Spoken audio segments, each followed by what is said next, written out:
প্রিয় আইন শিক্ষার্থী, আপনাদের আজ ফৌজদারির চূড়ান্ত ধারার সাজেশন দিচ্ছি লিখিত পরীক্ষার।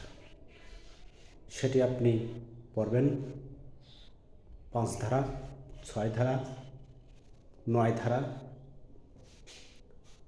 আপনি 28 ধারা, 29 ধারা, 31, 32, 33, 33 ক, 35 ক, এরপর 54, 55, 57, 60 থেকে 65। এরপর আপনি পড়বেন 100 ধারা, 103, 105, 106 থেকে 119 ধারা। এরপরে 133 ধারা, 144, 145, 146।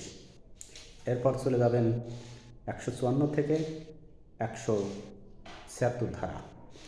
এরপরে 190 থেকে 193 ধারা।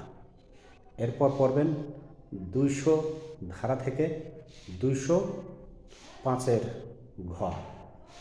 এরপরে আপনি পড়বেন 221 থেকে 224। এরপর পড়বেন 233 থেকে 240 ধারা।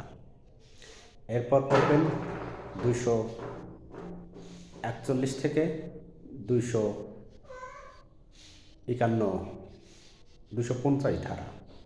এরপরে 261, 262। এরপরে 265 ক থেকে 265 ট পর্যন্ত।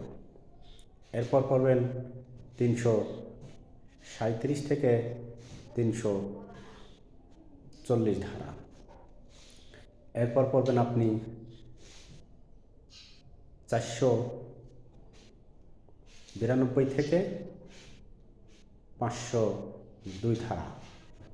এরপর পড়বেন 561 ক, 526 খ। এরপর আপনি কিছু কিছু গুরুত্বপূর্ণ একটু সেটি 10 ধারা, 11, 12, 18 ধারা।